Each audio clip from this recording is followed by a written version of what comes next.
Congratulations for the new song guns and gulab. Netflix पे बहुत ज़्यादा ट्रेंडिंग कर रहा है, काफ़ी लोगों को पसंद आ रहा है और इसमें सबसे ज़्यादा इम्पोर्टेंट है गाने और जिसने गाया है। सर आपका, सर आप क्या कहना चाहेंगे, क्योंकि आपका जो वॉइस है वो तो पूरा अनफिल्टर्ड है, क्योंकि आप गाना गाए या बात करें हमें ऐसा लगता है कि आप गाना ही गा रहे हैं। तो क्या कहना चाहेंगे दो राजी हमने देखो सबसे पहले तो थैंक्स मैं बोलूँगा अमन को एंड लिरिक्स राइटर अपना अखिल को कि दोनों ने बहुत खूबसूरत एक चीज़ बनाए थे। एंड थर्ड मैं थैंक यू बोलूँगा नेटफ्लिक्स को कि जिन्होंने सारे सीरीज़ में, पूरे सीरीज़ में एक ही गाना रखा और वो एक गाने के लिए एकदम सही म्यूज़िक डायरेक्टर चुना अमन एंड सही लिरिक्स राइटर एंड ये दोनों ने सही सिंगर चूज़ कर लिया।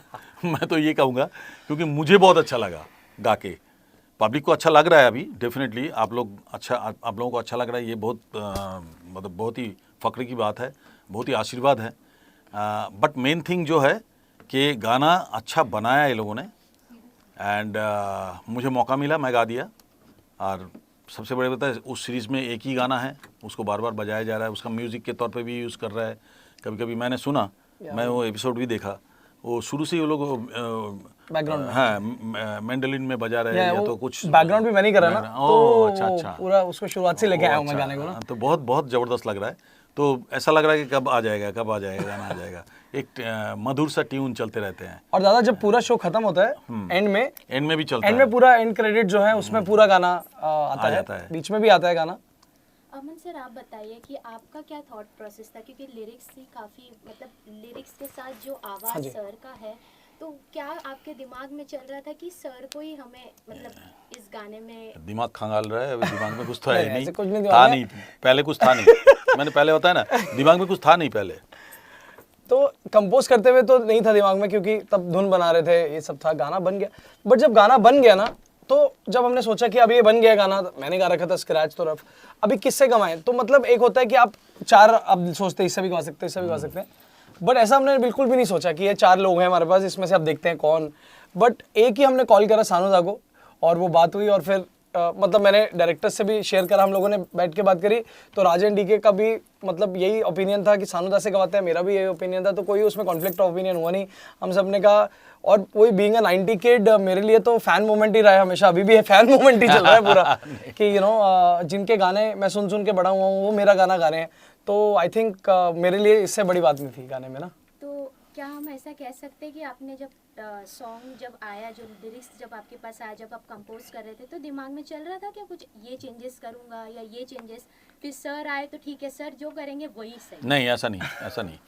इनका इसका जवाब मैं दूंगा। एक म्यूज़िक डायरेक्टर होता है जो थोड़ा फ्लेक्सिबल होता है। एक सिंगर को कंफर्ट लेवल तभी फील होता है जब म्यूज़िक डायरेक्टर फ्लेक्सिबल होता है। म्यूज़िक डायरेक्टर अगर कठोर है और कड़क किस्म के है तो फिर सिंगर के लिए वो थोड़ा सा तकलीफदायक होता है। ये हम हमारा 40 साल का एक्सपीरियंस से बता रहा हूँ। जैसे हमने बहुत सारे म्यूज़िक डायरेक्टर के साथ काम किए, तो उनमें से बहुत सारे म्यूज़िक डायरेक्टर ऐसा है, बहुत फ्लेक्सिबल है। कुमार जी ये गाना है हमारा, इस गाने को बेहतर करना है, आप गा के इसको बेहतर करो, ठीक है। हमारा मकसद होता है कि मैं उनके ट्यून को, उनके लिरिक्स को हम सही ढंग से हमारा एक्सप्रेशन देके हम उसको गाएं। तो इन्होंने जब मेरे पे उस गाना लेके आया तो इन्होंने बताया मेरे को, वही बात बोला कि कुमार जी ये आपका गाना है, ये आपका गाना है, दादा आप गाओगे, आप किस तरह से क्या करोगे, थोड़ा थोड़ा बोलते रहे, थोड़ा थोड़ा मेरे को हिंट्स देता गया और मैं उसको इम्प्लीमेंट करता गया। तो इस तरह से ये गाने का हुआ। इसलिए मैं बोलूँगा कि अमन का जो फ्लेक्सिबिलिटी था सिंगिंग में, तभी गाना अच्छा होता है।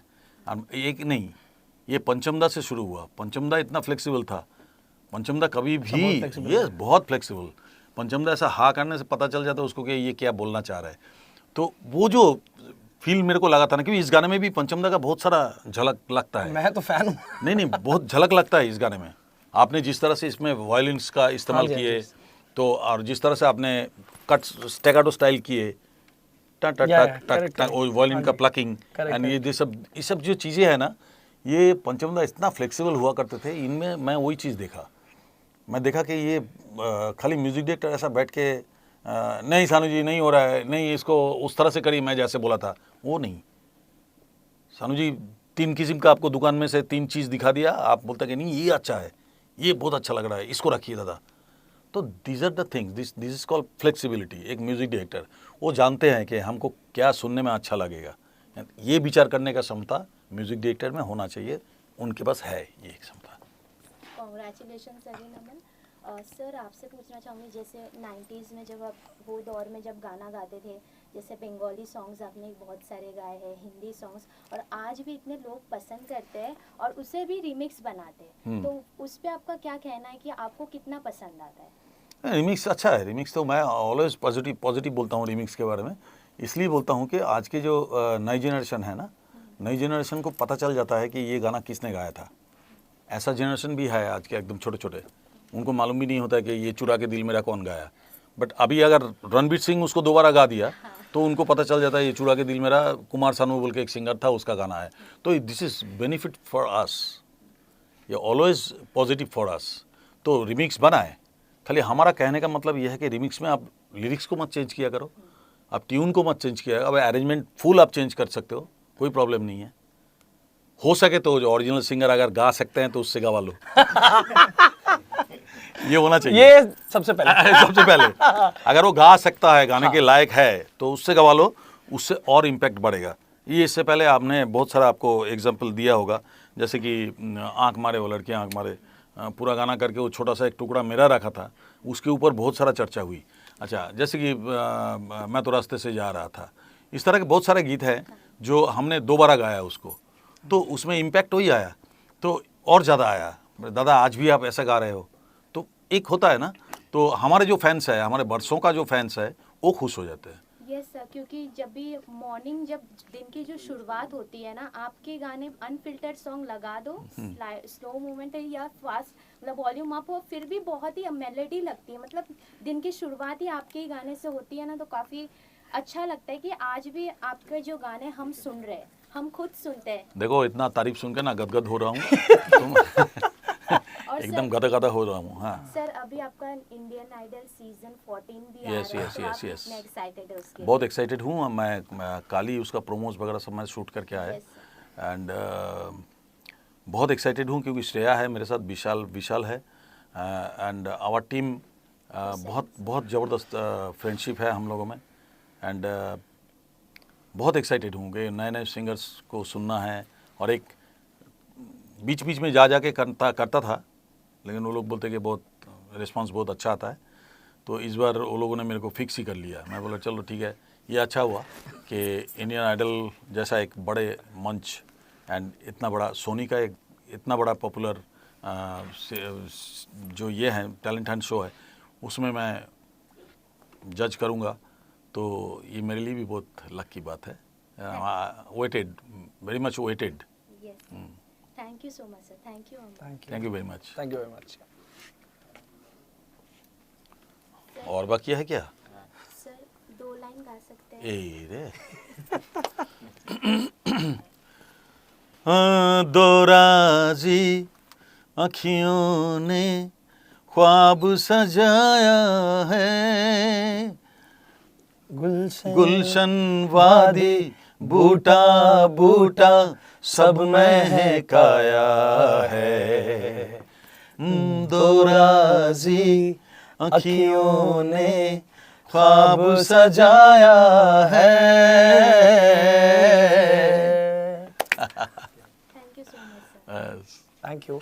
एक मतलब अक्सर जब गाना बनता है ना, तो लोग सिंगर की तारीफ करते हैं, लिरिक्स राइटर की तारीफ करते हैं, म्यूजिक डायरेक्टर की, बट अक्सर लोग भूल जाते हैं इस गाने में और भी बहुत सारे लोग हैं yes, जिन्होंने गाना बनाया। तो मैं उनका भी नाम लेना चाहता हूँ जो गाने से जुड़े हुए लोग हैं, क्योंकि एक टोटल टीम वर्क होता है, क्योंकि ये 3 लोगों का काम नहीं है। मतलब ये आपको आगे दिख रहे मेन है, Definitely. बट एक गाने में बहुत सारे लोग हैं जिनका योगदान है, जिसके वजह से वो बना है। सबसे पहले तो अरेंजमेंट। सो मैं एक एक करके सबका नाम लेना चाहता हूँ। जैसे गाना बना तो सबसे पहले मेरा गिटार प्लेयर है वेलजॉन, जिन्होंने मैंडोलिन बजाया है एंड गिटार पूरा अरेंज करा है सारा, गिटार एंड मैंडोलिन। तो सबसे पहले वो आए, उन्होंने गिटार और मैंडोलिन, क्योंकि इस गाने का पूरा बेस अगर आप देखें गिटार और मैंडोलिन पे है, तो वो उन्होंने करा। फिर उसके बाद मेरे जो स्ट्रिंग्स अरेंजमेंट है वो एबिन थॉमस करके है, उन्होंने करा। फिर उसके बाद इसमें ज्यादा एलिमेंट है ही नहीं, सिर्फ दादा अगर आप मालूम है, देखेंगे देखा। आपकी वॉइस है, गिटार मैंडलिन है and there is string section. हाँ, फिर वॉयलिन सेक्शन हमने प्राग में, फिल्म हार्मोनिक ऑर्केस्ट्रा है प्राग में, ओह वहाँ पे डब करा। समर्थ करके ऑर्केस्ट्रेटर है मेरा, उसने पूरा ऑर्केस्ट्रेशन करा। फिर फाइनल आती है, फिर दादा ने गाया। फिर फाइनल स्टेज आती है मिक्सिंग, वो निनाद लाड करके हैं, मिक्स करा। फिर मेरे साउंड इंजीनियर है विशाल शिंदे, जिन्होंने सारे इंस्ट्रूमेंट रिकॉर्ड करे, यहाँ पर बैठे भी हैं इन्होंने जितना भी सारा डबिंग करा। तो वेरी गुड। ये इतने सारे लोग हैं उधर प्राग में, 50 people have played the song yes, orchestra में। तो एक ये इतने सारे लोगों का मेहनत के बाद जाके एक गाना वैसा सुनाई देता है जैसा है। तो मेरे को लगता है कि इन लोगों का नाम बहुत इंपॉर्टेंट है कि लोग जाने कि कौन कौन लोग हैं गाने में। तो आई वांटेड टू से सबको बहुत बहुत थैंक यू कि आप लोगों ने इतना अच्छा काम किया। या यस सर, हमें भी बहुत पसंद आ रहा है और हम चाहते हैं कि आप वापस हमें मतलब बैक टू बैक हमें सॉन्ग ऐसे ही सॉन्ग्स देते रहे। अच्छा ठीक है, मैं बैक टू बैक दूंगा। मैं सोचा कि वापस 2 लाइन गाइए, ऐसा बोल रहा नहीं ठीक है, बैक टू बैक हम लोग देते रहेंगे और 100%।